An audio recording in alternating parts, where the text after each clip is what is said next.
Thank you for joining us as we explore one of the most unsettling instances in American history.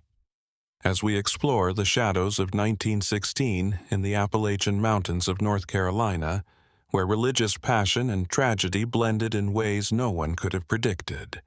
Leave a comment below where you are watching. Snow blanketed the mountains like a blanket of quiet throughout that hard winter. Located distant from large towns, the remote communities of Appalachia followed their own unwritten rules and religious beliefs while living at their own pace. Something bordered on fanaticism. There, in the middle of thick forests and deep valleys, was a settlement so tiny that it wasn't even shown on county maps. They simply referred to it as Grierce's Hollow, a nod to the man that everyone knew, feared, and revered equally. 5 years prior, in 1911, Silas Granger had come to the community with nothing more than a battered Bible and assurances of salvation. He rapidly gained the respect of the 40 or so people that lived there because he was tall, skinny as a scarecrow, and had black eyes that seemed to see straight through you. During services in the modest wooden church that the faithful had constructed themselves, his voice boomed across the hillsides. Even the toughest men shuddered at the severity of Silas's sermons on sin, salvation, and purification. However, those who paid careful attention to Silas Granger found something about him unsettling. He had no history, no references, and no past. Nobody was aware of his origins, the church that had ordained him, or the reason behind his selection of this obscure region in North Carolina. To a minister. He would respond with an enigmatic smile when questioned, stating merely that God had summoned him to this particular location and that he was on a heavenly mission among those mountains. Everything appeared to be normal during the first several years. On Sundays, there were services. Silas performed funerals with the proper solemnity, visited the ill, and baptized children. But with time, his actions started to shift. He talked more and more on the necessity of purification and how sin was ingrained in human flesh and needed to be carefully extrapolated. In what he dubbed cleansing ceremonies, he started holding nocturnal vigils in the forest where the faithful were supposed to confess their deepest sins in the presence of the ancient trees and the moonlight. These meetings were not attended by everyone. A rising number of individuals, particularly the elderly, were uncomfortable with these behaviors. There was something wrong with these nocturnal rituals, they murmured to one another, and it didn't feel like true Christianity. However, most adhered to Silas. Mindlessly, enthralled by his persuasive arguments and the graphic depiction of hell in his never-ending sermons. Things started to look really bad in the fall of 1915. After taking part in one of the forest's cleansing rituals, a 17-year-old girl called Martha Henley vanished. Her family called her name, hiked trails, and sought for her for days until they were exhausted. Although Silas prayed with the distressed parents and assisted in the search, Martha was never located. According to the pastor, the girl had probably lost her way in the darkness and given in to the cold, which is a typical occurrence in those dangerous mountains. It was Jacob Turner's time 3 months later. Turner was a middle-aged guy who had previously questioned some of Silas's more radical ideas. After one of the evening ceremonies, Jacob vanished as well. Suspicions started to spread more widely this time. In the same woodland they had known since infancy, how could two people just get lost? However, Silas had solutions. For everything, usually encased in biblical terminology and cautions against questioning God's will. 1916's winter was particularly harsh. For weeks on end, the snow made it nearly difficult to get to Asheville, the closest city, further isolating the town. And 3 more people vanished throughout those cold, gloomy months, all after being present at the woodland ceremonies of Silas Granger. Everything was made more challenging by the bitter cold of that January. Families gathered in their cabins made of wood, burning wood all day and all night to keep the ice from leaking through the gaps. Fears arose like shadows on the wall in that forced seclusion. The disappearances could no longer be dismissed as random incidents. In less than a year, 5 people had vanished, and they were all connected in some way. They had taken part in the nightly rites of Silas Granger. Samuel Pritchard, a 52-year-old blacksmith, was one of the villagers who managed to maintain some lucidity despite the preacher's overwhelming appeal. Samuel was intimately familiar with these mountains. He knew that people didn't just vanish like that, in such large numbers, and without leaving a trace because he had grown up there, hunted every route, and fished in every stream. He started monitoring Silas more intently, asking inconspicuous questions, and recording in an old notebook the names of individuals who had disappeared and the dates of their disappearances. Samuel was extremely troubled by what he found. In one way or another, every one of the missing men had questioned Silas or stated that they wanted to leave the community. Martha Henley had informed a friend she planned to move to Raleigh to live with her aunt and uncle. The pastor had been publicly confronted by Jacob Turner on the use of church offerings. The other 3 had all voiced skepticism regarding the progressively radical doctrines that Silas had been announcing. However, something much more unsettling was present. Samuel saw that Silas would go missing for extended periods of time during the day, going into the forest by himself while always carrying a cloth sack and a shovel. When questioned, the preacher would claim that he was gathering firewood for the church or digging medicinal roots. Samuel was aware, though, that medicinal roots did not grow in the depth of winter beneath the frozen snow, and that no one required a shovel to obtain firewood. Samuel made the decision to accompany Silas one evening. It was dangerous since he may endanger his own life if he were caught, but he had to follow his gut. He left his modest home close to the church and waited until he noticed the preacher's thin silhouette before following him to a secure location. Distance, the fresh snow muffling his footsteps. Silas followed a trail that seemed familiar only to him as he wandered into the woodland for almost an hour. Long shadows danced on the white ground as the full moon sent a soft glow through the leafless trees. With his heart thumping in his chest, Samuel stayed concealed beneath the dense trees. At last, Silas came to a stop in a clearing that Samuel had never seen before. The blacksmith was horrified by what he saw in that clearing, even after decades of visiting these areas. Marks were present. Even with the snow overhead, there were patches on the ground where the ground seemed as if it had just been disturbed. In one of the locations, Silas knelt and started a quiet prayer. Samuel was unable to understand the words, but they didn't appear to be from any well-known psalm. The setting had a heavy aura that made it appear difficult to breathe, and there was something very wrong with it. Samuel took a hesitant step back, being careful not to make noise. He had to return. He had to inform someone. He had to take action. However, when he went back, his steps, he encountered Thomas Webb, one of Silas's most loyal supporters, who lived in the neighborhood. Thomas's gaze was blank, almost captivated as he stared at him. Before Samuel could respond, Thomas yelled, "Pastor Granger, we have a visitor." The blacksmith didn't wait to find out what would happen next. With branches ripping his garments and clawing his face, he ran through the forest as if he hadn't run in years, his lungs burning in the bitter cold. He didn't stop until he arrived to his cabin, closed the door, and piled furniture against it, despite hearing footsteps behind him and voices yelling his name.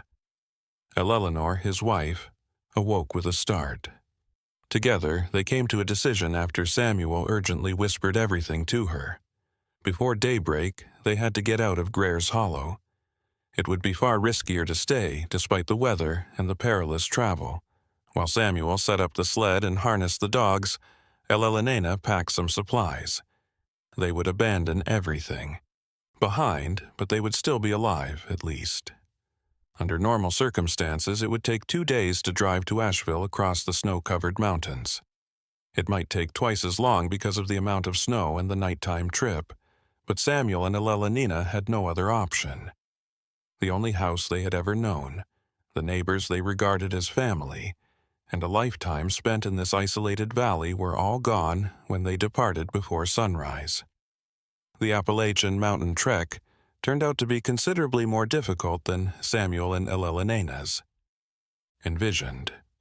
Any route they might have followed was destroyed by the snow falling incessantly and the wind howling through the woods like lost souls.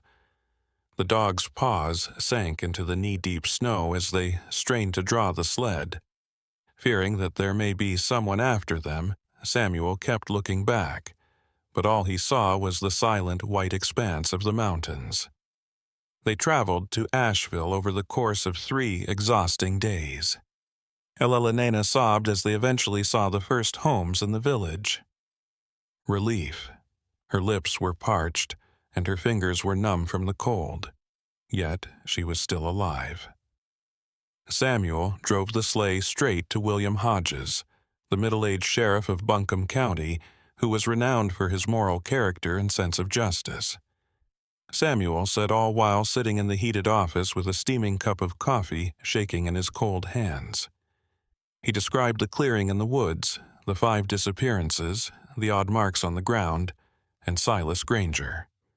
Silently, Sheriff Hodges listened, taking notes in an old leather notepad. The sheriff drummed his fingers on the desk and remained silent for a long time after Samuel was done. The sheriff remarked, "I understand your concern, Mr. Pritchard." At last. "But you must understand that I can't simply raid a community and arrest a man based on suspicion. I need concrete evidence. People disappear in the mountains, unfortunately. It happens. It could have been the cold, wild animals' accidents. Regarding the clearing and the footprints on the dirt, that, however, does not prove anything." Samuel's chest rose with frustration. "With all due respect, Sheriff, 5 individuals don't just vanish. After taking part in that man's ceremonies, all of them, they all questioned his techniques. There is no way that this is a coincidence." With a sigh, Hodges reclined in his chair, which groped beneath his weight. "Let me tell you what I am capable of. When the weather becomes better and the roads are clear, I'll plan a trip to the Hollow of Granger. It will take time, but I will speak with Silas Granger, interview him, and thoroughly look into these claims. You can remain in town in the interim. Main Street is home to a respectable boarding house." Eleleonor and Samuel were forced to accept.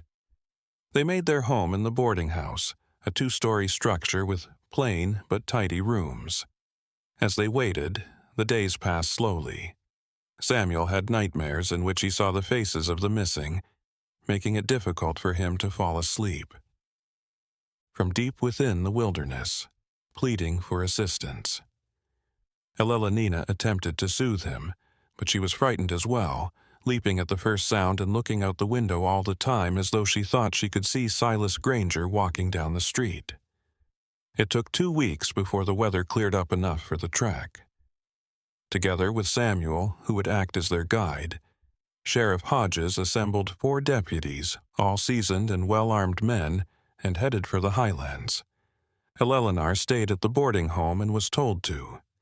If the gang does not return after 5 days, get in touch with the local judge.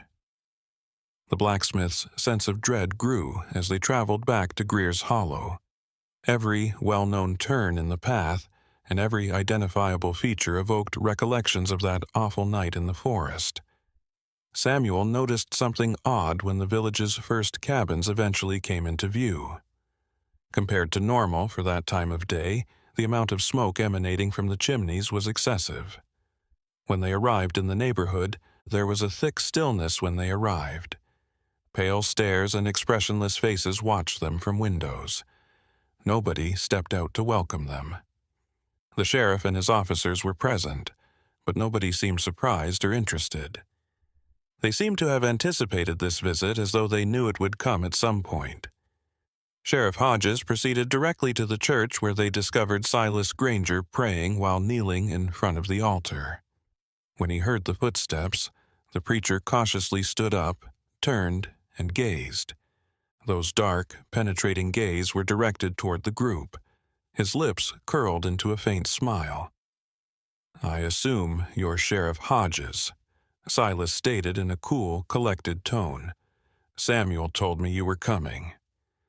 "Greetings from our little community. What can I do to help?" The sheriff explained the reason for the visit, the accusations, the disappearances. Silas listened patiently, nodding occasionally, his expression remaining serene and unperturbed. When Hodges finished, the preacher sighed deeply. "I understand. Samuel has always been suspicious of my method of practicing my faith. I respect that, but his suspicions are unfounded." Silas said quietly, "It's true that we lost some members of our congregation, but these mountains are cruel, Sheriff. People get lost, the cold takes them, accidents happen. As for my purification rituals, they are just prayer meetings in the woods. Nothing more." Sheriff Hodges wasn't convinced by Silas Granger's smooth talk alone, and he ordered his deputies to search for any evidence of the disappearances, interview locals, and scour the community. Samuel went with the group, pointing out the homes of the missing families and describing who was who in that remote village. What they discovered was even more unsettling than the initial silence. The locals appeared to be in a state of collective trance, responding to questions in a robotic manner, while constantly defending Silas and repeating the same lines about mountain accidents and divine will. The mother of Arthur Henley, the first young woman to go missing, sat in her rocking chair and spoke in a monotone about how her daughter had always been careless, and how she had likely gotten lost in the darkness during one of their prayer meetings. There were no tears in her eyes, no anger or despair, just a hollow acceptance that chilled Samuel's blood. They themselves displayed an unnatural resignation, as if they had accepted their losses without question, without seeking answers, without demanding justice. The deputies searched the homes, the barns, and the church grounds, and discovered the missing people's belongings still stored, clothes hanging, tools in sheds, as if these people had just disappeared, leaving everything behind. There were no signs of a struggle, no farewell notes, and no indication that they planned to leave. This was not the same woman he had known for years, not the mother who had stayed up nights sewing dresses for her daughter, who had sung lullabies even when Martha was grown. The afternoon sun was starting to set when they finally arrived at the location, and the snow had partially melted, making the uneven ground of the clearing more visible. Samuel demanded that the sheriff look into the clearing in the woods, the dark area where he'd seen Silas kneeling that evening. He led the group through the trees, following the route he'd taken weeks earlier in his desperate escape. Sheriff Hodges carefully inspected the ground, kneeling in several places, feeling the. Using the shovels they had brought, he ordered his men to start digging in 5 different areas of the clearing. The ground was partially frozen, making the work difficult, but they persevered as daylight faded. The holes grew deeper and deeper, the dark earth being thrown into mounds beside them. Samuel watched with his heart racing, part of him dreading and part of him expecting to find something terrible. What might be discovered? The only sounds in the forest were the sound of shovels hitting the ground and the laboring men's heavy breathing, but they discovered nothing, just dirt, rocks, and old tree roots, no bodies, no bones, and no tangible proof of the missing. When it became completely dark, the sheriff gave them the order to stop because there was nothing there, or at least nothing they could find without a more thorough dig, which would require more men, more equipment, and more time. They returned. Hodges wasn't satisfied, but he knew that Silas Granger was waiting for them at the church under the moonlight, sitting calmly in one of the front pews. When the sheriff told them they had found nothing, the preacher just smiled that thin, unsettling smile, commenting that the accusations were based on fear and distrust, that Samuel had allowed his imagination to create monsters where there was only a community of faith trying to survive the hardships of the mountains. Samuel was unable to sleep during the night, lying on a thin mattress in that chilly cabin. He decided they would spend the night in the village in one of the empty cabins and return to Asheville in the morning, but he would keep the case open, submit reports to state authorities, and ask investigators to visit this remote community on a regular basis. At one point, he thought he saw figures moving between the houses, silhouettes that seemed to be walking toward the forest. But when he blinked and looked again, all he saw was darkness and snow reflecting the silvery light of the moon. He heard strange noises coming from the forest, but maybe this was just his imagination, turning the wind and nocturnal animals into something sinister. He got up multiple times and watched the trees' shadows dance in the moonlight. Brought a thick fog that shrouded Granger's hollow like a shroud, and the sheriff's party was ready to depart early, eager to get away from this place that seemed to drain the life from those who remained. Samuel took one last look at the modest church, the wooden houses, and the people he had once called friends and neighbors. Everything seemed different now, tainted by an invisible shadow he couldn't name, but felt deep in his bones. The drive back to Asheville passed in heavy silence. The deputies exchanged glances. Sheriff Hodges himself wore a somber expression, lost in thoughts he didn't share with his men. When they arrived in town, Elelena ran to meet Samuel on the boarding house steps, hugging him tightly, and he told her about the failed expedition, how they found no physical evidence of any crime, but what they'd witnessed was obviously disturbing, even though they hadn't found any concrete evidence of any crime. The following days brought a strange routine for the couple. Samuel tried to find work in Asheville, offering his services as a blacksmith, but the town already had established professionals and opportunities were scarce. Elelena listened with tears in her eyes, clutching her husband's hand tightly, grateful to have him back, but terrified by the impunity that seemed to surround Silas Granger. Evidence showed that the resident appeared to be under some sort of strange influence.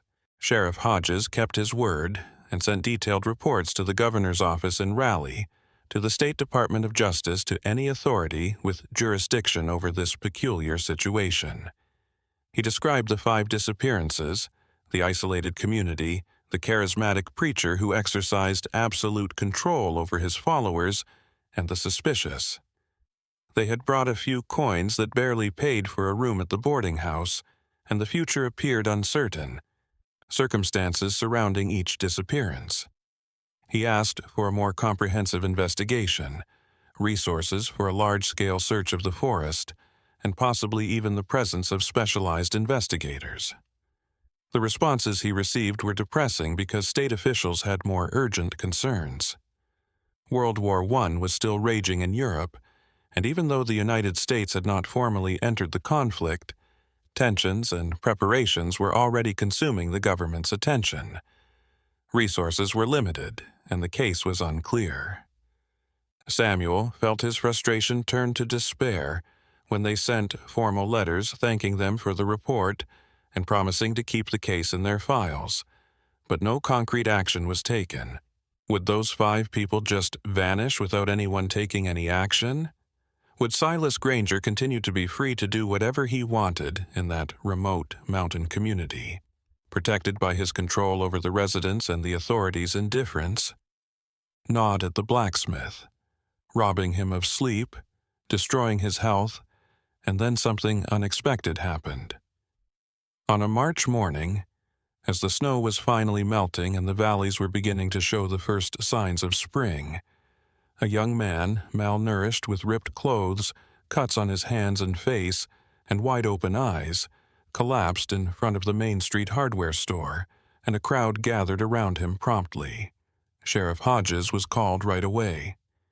When he got there, he recognized the young man from the tales he had heard about his trip to Greer's Hollow.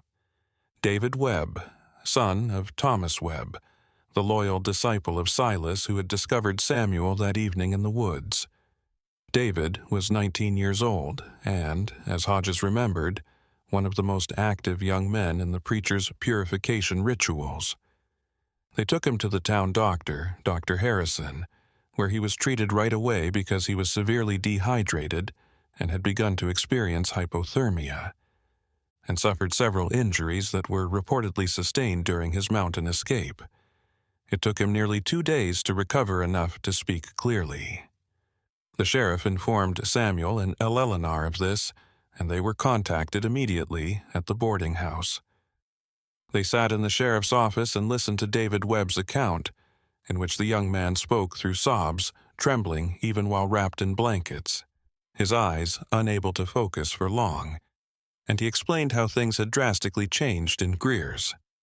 After the sheriff's visit, Silas Granger called daily church meetings and delivered hour-long sermons in which he hammered home the message of complete loyalty and the perils of doubt. David Webb described how the atmosphere in Greer's Hollow became oppressive. Silas had become more paranoid, more controlling, and his sermons were becoming more extreme and threatening. He spoke constantly of traitors among them, of the need to purify or eliminate those who doubted the true faith. The young man described how his own father, Thomas, had become one of Silas's right-hand men, tasked with making sure that no one left the community without permission.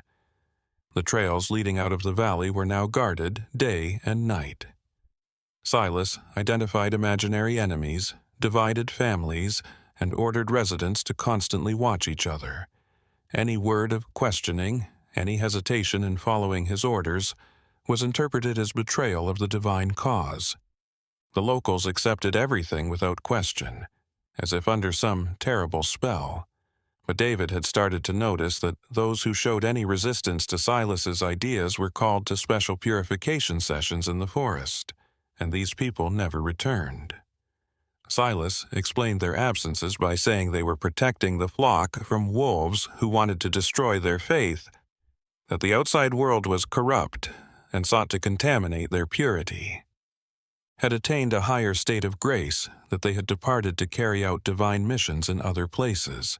But David knew this was untrue because he had known these people his entire life, and knew they would never leave their families without at least saying goodbye. One evening, David surreptitiously followed a group led by Silas toward the forest clearing. Hiding among the trees and observing from a distance as Silas and roughly 10 followers formed a circle around an elderly woman named Ruth Henderson, who days earlier had declared a wish to see her sister in another town. The scene he saw filled him with fear, but the darkness and distance prevented him from seeing all the details: strange chanting, ritualized movements, and then Mrs. Henderson fell to the ground and never rose. David ran away from the scene right away, his heart thumping so loudly that he thought the others might hear him, and he went back to his cabin, locked himself in his room, and stayed up all night keeping watch. That moment came 3 weeks later during a particularly violent storm that hit the mountains, when the winds howled fiercely, the rain fell in torrents, and even the most devoted lookout scrambled for cover. David took advantage of the confusion, grabbing only a coat and some provisions he could hide, and fleeing along the less guarded road. He knew that escape would be nearly impossible because his father and the others were watching everything, and any obvious escape attempt would be noticed instantly. He heard screams behind him, voices calling his name, including his father's, but he didn't stop, didn't turn around, and just continued climbing. The escape was a nightmare. The trail wound along the north side of the valley, steep and dangerous even in good conditions. The storm made it nearly impossible to see the trail, and wind-snatched branches hit him in the face and arms, and the mud made his feet slip constantly. It took him 4 days to get to Asheville, 4 days of living on roots and stream water, sleeping under fallen trees or in small caves, always terrified of being discovered. He had been lost multiple times, relying only on the sun and stars when he could see them through the clouds. His hands were cut, his feet bled inside his worn boots, but the will to live and tell the truth kept him going. Now, sitting in that cozy office, David pleaded with the sheriff to take action. His mother and younger siblings were still there, and they were innocent people who didn't deserve to be in the hands of a man who was obviously dangerous. They needed to be saved before it was too late. Sheriff Hodges listened solemnly before Silas concluded that the community as a whole needed some sort of final cleansing. This was a huge change because they now had an eyewitness, someone from the community who was willing to speak about what really occurred in that remote location. But David's story also demonstrated the extent of Silas's control over the home. Hodges needed more men, resources, and possibly even military involvement, and he sent urgent telegrams to Raleigh, this time with David's testimony attached, stressing the seriousness of the situation. It wouldn't be enough to arrest one man. They would have to deal with an entire potentially hostile community, people who might violently defend the preacher if threatened. As they waited for answers, they kept David safe out of concern that Silas's followers might pursue him.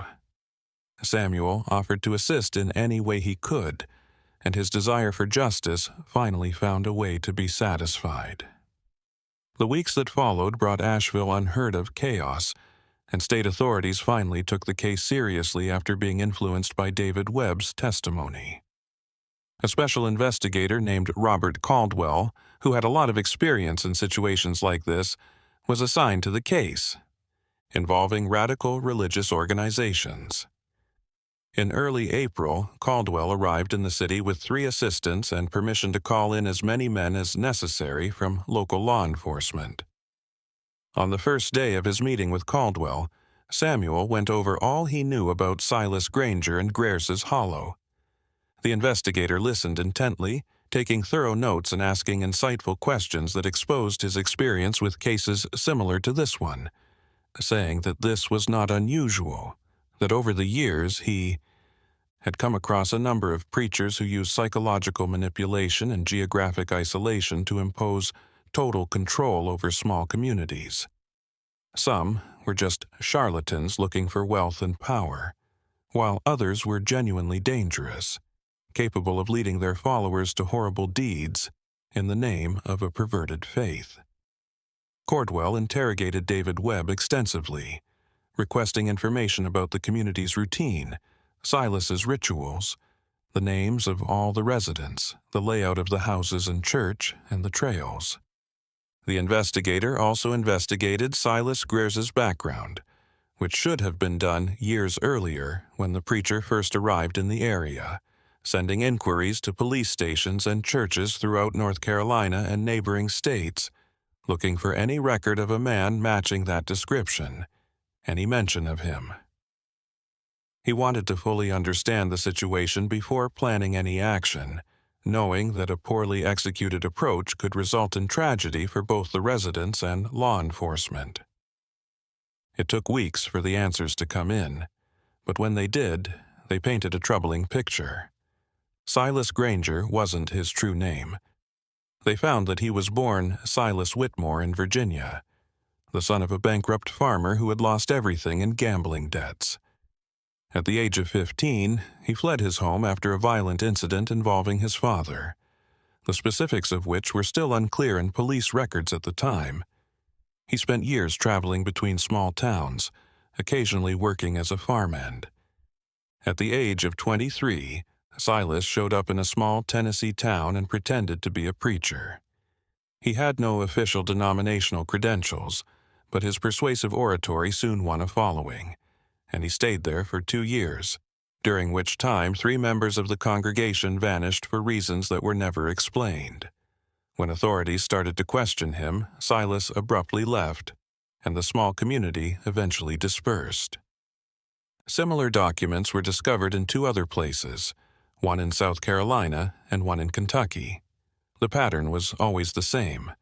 Silas would come, pose as a religious figure, start a devoted congregation, and then depart before the law caught up with him. Apparently, he had learned from his mistakes, and in Granger's Hollow, he had picked a place so remote that he could function for years without outside intervention, and this time he had chosen not to run away when questioned. Caldwell informed Sheriff Hodges and Samuel of these findings. Although the evidence of a pattern of behavior spanning years was damning, it did not prove the specific crimes committed in Griers's Hollow. However, with the combination of Silas's suspicious past, David's testimony, and the numerous documented disappearances, they now had a strong basis on which to act. The investigators started organizing an operation to rescue the residents and apprehend Silas Granger. The date was set for April 26, 1916, and Cordwell requisitioned 20 men from the sheriff, 4 doctors, and 2 nurses because he suspected that many residents were malnourished or under the influence of some substance, possibly herbs or preparations Silas used to keep them docile. He anticipated that immediate treatment and careful transportation of the most vulnerable individuals, especially children and the elderly, would be necessary. A smaller group, led by Caldwell, would advance directly on the church where Silas would probably be conducting his morning prayers. Despite Elenena's protests, Samuel insisted on joining. He knew these trails better than anyone, knew where every house was, and would recognize every resident. And they would encircle the community on 3 sides, cutting off the main escape routes, giving the team the element of surprise.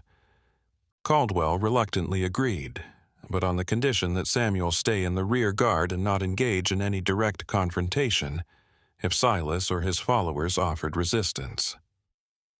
The days preceding the operation were tense. Samuel hardly ate or slept, constantly wondering what could go wrong. What if Silas already knew they were coming?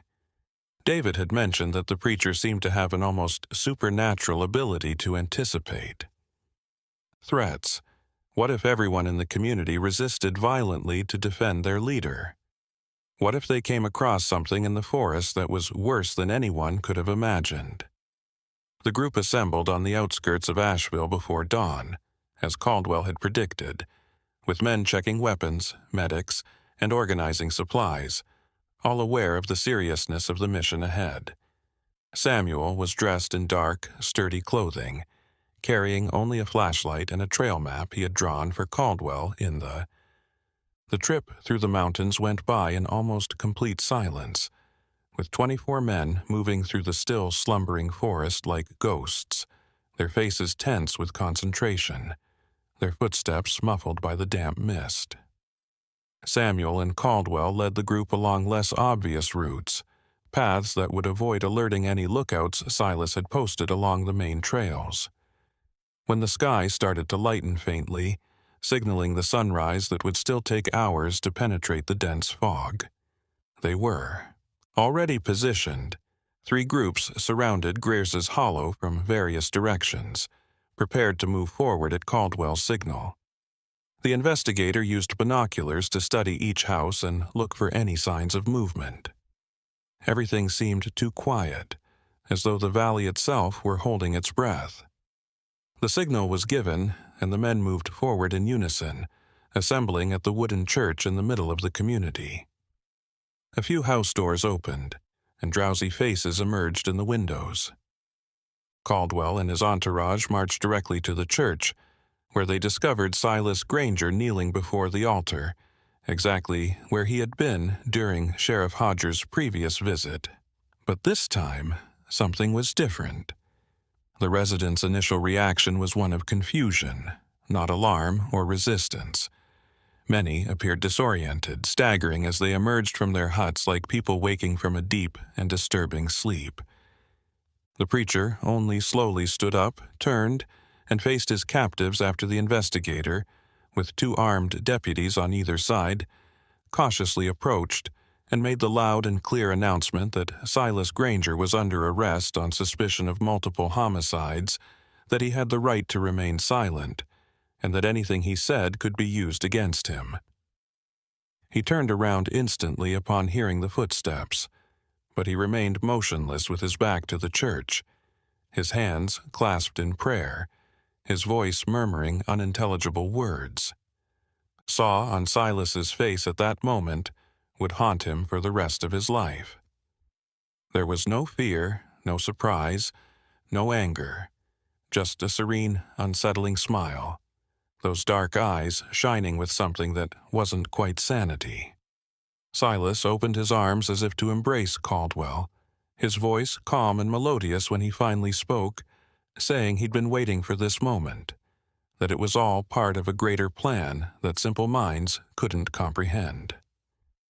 The deputies quickly handcuffed him, leading him out of the.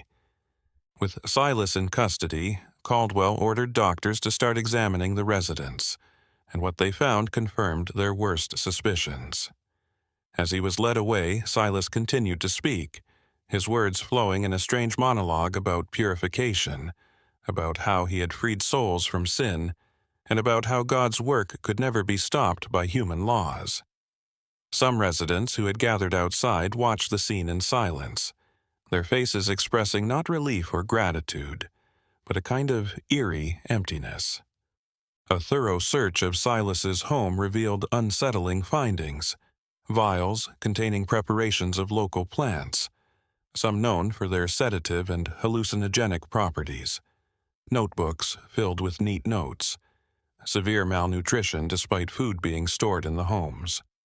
Several children had stunted development, distant looks in their eyes, and a lack of normal emotional response. And the adults appeared to be under the influence of some substance, though doctors couldn't immediately identify what. The most sinister part was discovered in a hidden compartment beneath the floorboards, where a metal box held the personal belongings of the missing, including the brooch Martha Henley always wore, Jacob Turner's hunting knife, a ring that had belonged to Mrs. Silas, and handwriting detailing each member of the community, their weaknesses, their fears, and the specific manipulation techniques Silas applied to each individual. It was dangerous to leave those people there, especially with the possibility that some of Silas's most loyal followers might try to retaliate. Caldwell ordered the entire community to leave right away. Ruth Henderson. They were trophies, mementos kept as macabre keepsakes. They were accompanied by a diary in which Silas detailed what he called liberation ceremonies, texts that were vague enough not to be direct confessions, but clear enough to confirm the worst. Extra wagons and horses had been brought in for just such an event. Eventually, the residents were rounded up, given blankets and water, and the slow process of transporting them down the mountain started. Some of them resisted. David's father, Thomas Webb, shouted that they were committing sacrilege, that Silas was a divine messenger, and that everyone would pay for this blasphemy. He had to be restrained by 3 men and taken away by force. His eyes filled with a terrifying fanaticism that did not go away even when he was shown the evidence of all the crimes. It took 2 whole days to evacuate Grierce's Hollow. 32 men, women, and children who had been under Silas Granger's thumb for years were removed. Some walked mindlessly, following orders without question, their vacant eyes focused on a faraway point that only they could see. Others sobbed uncontrollably, not out of relief but out of loss, as though they were being ripped from something sacred rather than saved from a nightmare. And makeshift shelters were set up in Asheville. Elelena and Samuel became deeply involved in the relief efforts. Elelena organized food and clothing drives with the town's women, and the Methodist Church opened its doors along with the community hall and an abandoned warehouse on the outskirts of town. Doctors worked tirelessly examining each person, treating malnutrition, infections, and various injuries that had been neglected. Some children had never seen a doctor before, cowering in terror before simple instruments like stethoscopes. On the first day, David Webb was reunited with his mother and brothers. The reunion was both painful and moving.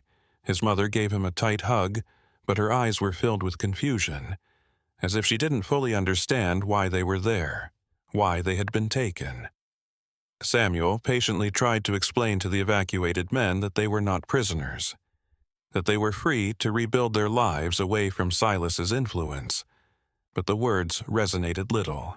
Simultaneously, Silas Granger awaited trial in the Asheville jail, refusing to speak to investigators, sitting in his cell with that unsettling smile on his lips, muttering prayers under his breath for hours on end.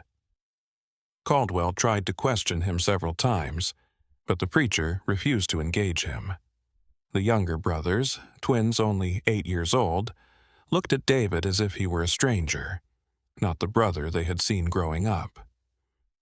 The real investigation was about the woods, so they just ignored him, as if the investigator were too invisible or unimportant to warrant attention.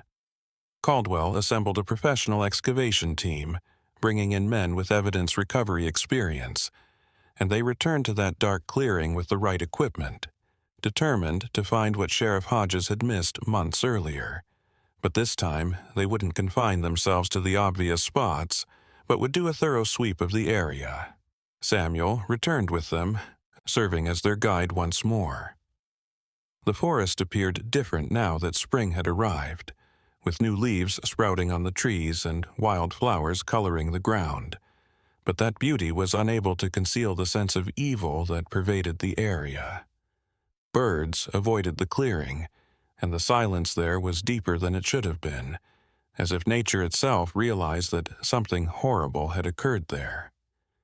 They started digging methodically, dividing the clearing into an imaginary grid, and the first 2 days showed nothing but rocks, and when the shovels reached a depth of approximately 5 feet in one corner of the clearing on the third day, however, they discovered something. Partially decomposed human bones wrapped in rags that had once been clothing. The excavation grew more intense, and medical examiners from Raleigh helped with the correct exhumation and identification of the remains. At the end of 2 weeks of grueling labor, they had recovered the remains of 8 people. From that cursed clearing, 8 lives were cut short and secretly buried in the darkness of that forest. Identification was a difficult process. Doctors examined dentition, old fractures, and any distinguishing features that might help. 5 of the bodies were identified as Greer's Hollow residents who were known to be missing: Martha Henley, Jacob Turner, Ruth Henderson, and 2 others David had seen vanish in recent months. The other 3 were older, probably from years ago, even before Samuel and his wife started paying attention to the. Reporters like vultures seeking interviews flocked to Asheville with lurid details, any scrap of information that might fuel their stories. Samuel refused to speak to the press. This wasn't entertainment. It wasn't stories to sell newspapers. Disappearances. News spread quickly. Newspapers across North Carolina and neighboring states ran sensational headlines about the murderous mountain preacher. The religious charlatan killed anyone who dared question him. Ellelanena shared Ellelanenna's disgust at the sensationalized exploitation of their suffering. These were destroyed lives, shattered families, and people he had known and spent years with. Ellelanena fiercely defended her privacy and that of David, who was particularly harassed by reporters eager to learn more about life under Silas Granger. The trial was set for July 1916 and would take place in Raleigh because authorities feared the chaos in Asheville would be too great and endanger the juries.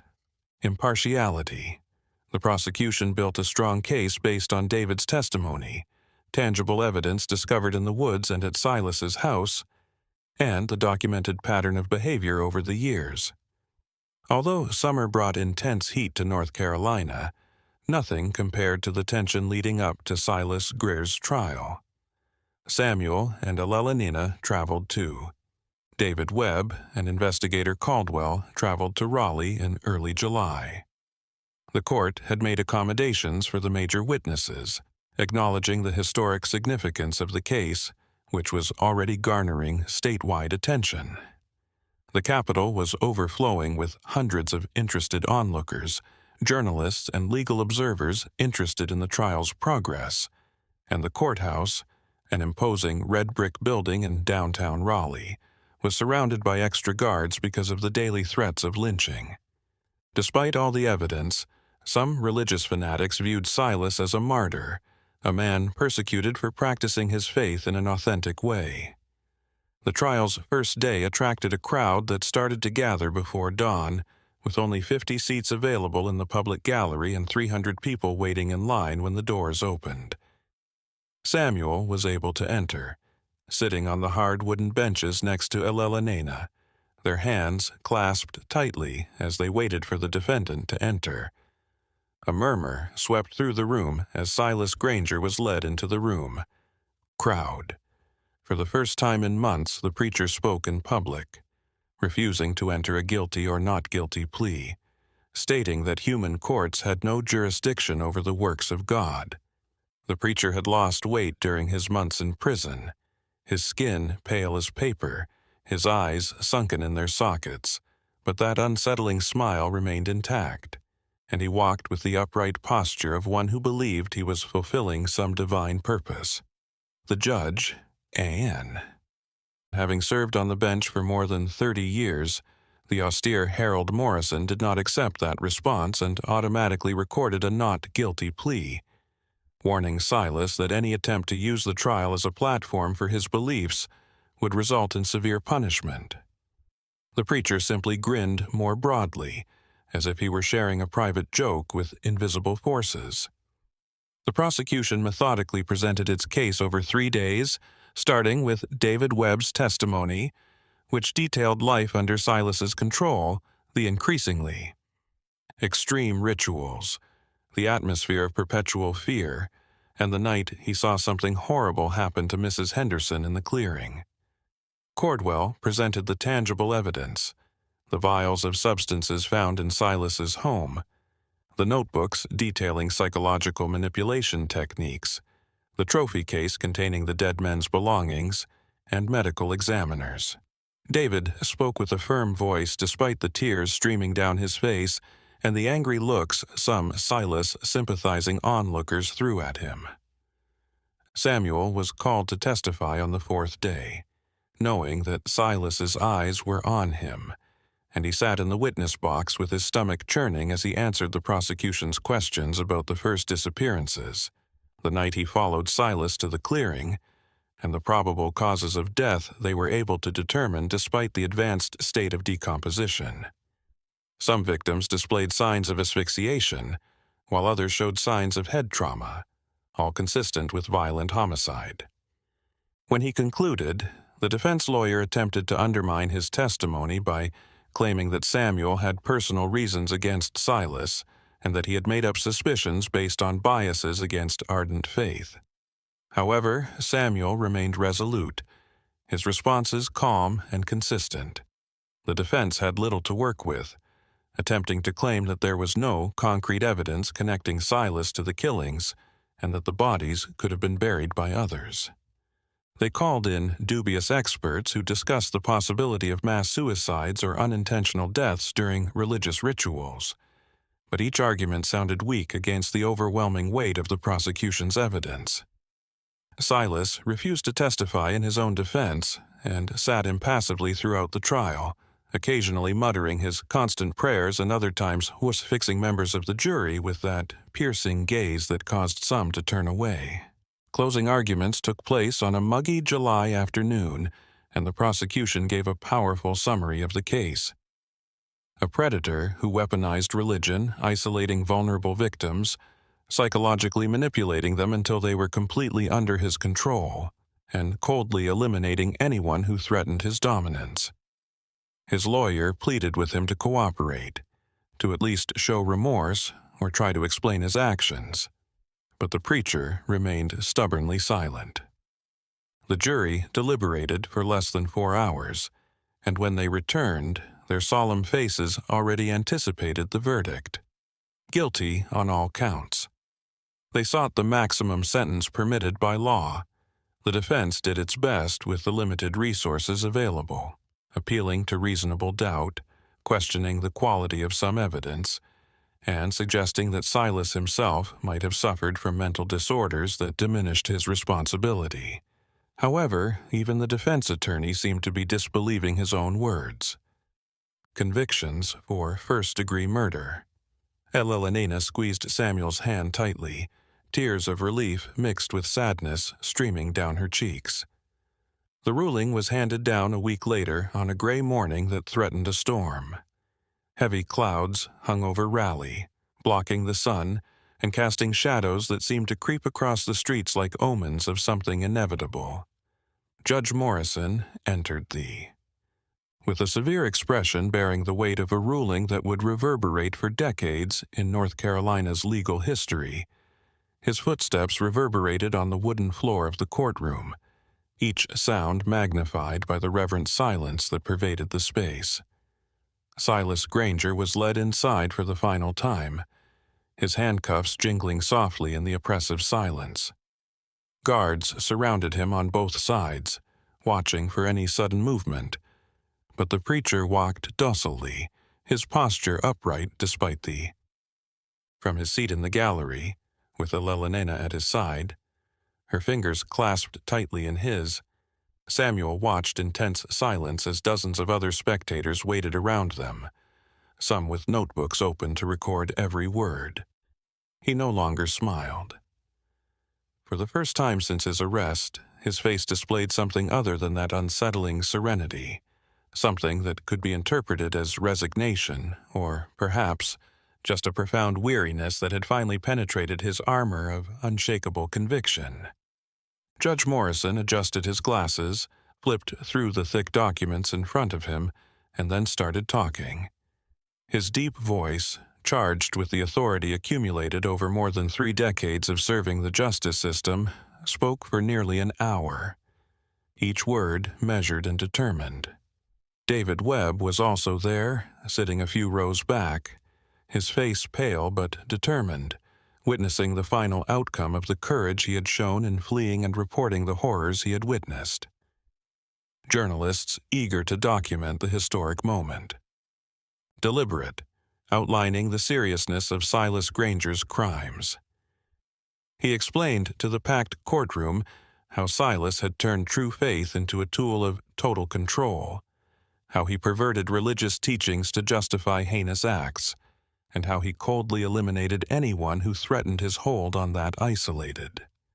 The judge described how these and other victims had their lives torn away, covertly buried in that cursed forest. Morrison spoke about each victim separately, honoring their memories by naming who they were before they crossed Silas Greer's path.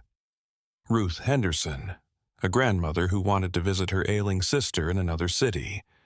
Jacob Turner, a hard-working man who simply questioned the use of congregation funds. Martha Henley, a 17-year-old who dreamed of seeing the world beyond the mountains. And Ruth Henderson, a grandmother who wanted to see her ailing sister in another city. Morrison's voice wavered slightly as he described the conditions he found the residents in during the evacuation. People so deeply conditioned they couldn't recognize themselves. He spoke of the survivors, dozens of people whose lives were permanently warped by Silas's experience, children who grew up believing constant fear was normal, and adults who lost years of their lives to substance-induced psychological trance and constant manipulation. Their own rescue, who stood up for the man who had imprisoned them until the very end. He talked about moral and legal responsibility, how society fails when it permits charismatic people to operate unchecked in remote communities, and when it ignores warning signs because they are cloaked in religious terminology that many are reluctant to question. Each word carried the weight of moral outrage and profound sadness for the wasted lives of both the living and the dead, who would never fully recover. Morrison paused for. The sentence was death by hanging to be carried out in state prison within 6 months, a period of time for appeals as required by North Carolina law. The words rang through the courtroom like a death knell, and some spectators sighed in relief while others remained transfixed, processing the sentence. His dark eyes were fixed on Silas Granger, who remained motionless for a long time before he finally lowered them, staring at his own manacled hands as if seeing something invisible to the rest of the room. Final scope of the trial that had consumed their thoughts and conversations for weeks, Silas Granger finally spoke as the gavel fell, ending the trial, the sound echoing with absolute finality. He rose slowly, ignoring his lawyer's desperate attempts to get him to sit, pushing his chair back with such force that it creaked against the floor, raising his manicured hands as if blessing the assembly, and declared in a voice that still carried that hypnotic quality that had once won him so many naive. He claimed that true spiritual awakening had only just begun and could not be stopped by human decree, that death meant nothing to those who had already transcended bodily limitations, that their work of purification would continue beyond the grave through forces simple minds could never comprehend, that seeds had already been planted in fertile soil, that they would blossom when no one else was watching, and that his words flowed in a torrent, increasingly incoherent, mixing biblical fragments with messianic. It was difficult to distinguish between this final display of madness or pure evil, and even as Silas vanished through the doors, his voice could still be heard in the distance until it was finally drowned out by heavy doors slamming shut. The silence that followed was deafening. Guards grabbed him by the arms and began dragging him out as he continued speaking, his voice rising to a scream that echoed through the courtroom corridors. Moved for extended periods of time, everyone processing that last scene, those unsettling words that seemed to carry weight beyond their literal meaning. Samuel felt a chill go down his spine, remembering that night in the forest, seeing Silas's moonlit smile, and realizing that there was more going on with this man than just simple criminality. Samuel and Elena stayed in Raleigh for a few more days, providing endless paperwork assistance to Cordwell and making sure the Greers hollow. Many of the evacuees would never return to that mountain valley. The very idea of returning brought tangible panic, cold sweats, and uncontrollable tremors. Survivors received sufficient state assistance. There were legal concerns about abandoned properties, custody of children whose parents were mentally incapacitated, and long-term medical treatment for people who would need years of therapy to rebuild their shattered identities. The community had vanished the moment Silas was removed, as if he were the houses would eventually be reclaimed by the forest, with roofs collapsing and wood rotting until all that was left were moss-covered foundations and dark memories that would haunt the area for generations. The name, Greer's Hollow, would be purposefully removed from maps as if it had never existed, as officials preferred to forget that such a horror had taken place under their control. Some residents moved to other towns and counties. David Webb chose to remain in Asheville, finding work at a sawmill on the banks of the French Broad River and renting a modest room above a tavern in the old part of town. At least they had a chance to rebuild some semblance of normalcy, despite the fact that they bore invisible scars that would never fully heal from changing names and creating fictional pasts in an attempt to escape the mark of having been followers of Silas Granger. The physical labor helped, as muscle fatigue left less energy for the thoughts that tormented him. The relationship never fully recovered, with rifts too deep to heal and resentments that could not be expressed but poisoned every interaction. His mother and siblings eventually moved in with distant relatives in Tennessee, family they never met, but who provided refuge out of familial obligation and perhaps genuine Christian piety. Thomas Webb never again spoke to the son he considered the father of the family. Ultimate traitor, refusing to read his letters and averting his gaze on the few occasions they happened to cross paths. He passed away 3 years later from a heart attack, carrying with him the unwavering belief that Silas had been a holy man, persecuted by a corrupt world. Silas Granger was executed on a chilly January morning in 1917, precisely 1 year after that dreadful winter when the disappearances peaked in the snowy mountains. Samuel did not. Elelena fully agreed with the decision, relieved not to have to make the gruesome journey back to witness the macabre conclusion of a story that had already haunted his dreams. He declined an official invitation from prison authorities because he felt no need to see that man die. He would find no satisfaction or closure in that. Some people need to witness justice being carried out in order to find peace, but Samuel knew that peace would not come from seeing a body dangling at the end of a rope. Already cost them both a great deal. Days later, they read about the execution in the newspapers, which detailed every horrific detail of the event. Witnesses claimed that Silas remained silent as the black hood was placed over his head and ascended the scaffold with the same unsettling calm he maintained until the end, that his eyes remained open and fixed on some far-off point, even after the trapdoor opened and his body fell, and that it took. In the years that followed, Silas Granger's story became a dark legend in the Appalachian Mountains, told in whispers. Some guards present later remarked on a strange sensation permeating the execution chamber, as if the temperature had suddenly dropped, or as if something unseen was watching the proceedings with sinister interest. These comments were likely motivated by imagination fueled by knowledge of the horrific crimes, but the stories continued to circulate. Travelers avoided the area where Granger's Hollow once stood, preferring longer routes to pass near that cursed valley. Occasionally, hunters or explorers reported strange sensations when passing near that forest, as if something evil still resided among those ancient trees. Campfires changed and exaggerated with each iteration until it became difficult to separate fact from fiction. Mothers used his name to frighten disobedient children, warning that an evil preacher would come for them if they didn't behave. The clearing where the bodies were found never again grew enough vegetation, remaining a scar on the landscape, soil permanently marked by the spilling of innocent blood. Others claimed to have heard distant chants carried on the wind, words in a language they didn't recognize, but that made their hearts race and their hair stand on end. In the fall of 1918, Samuel and Eleanor moved to Charlotte, where they could begin anew without the burden of those familiar memories.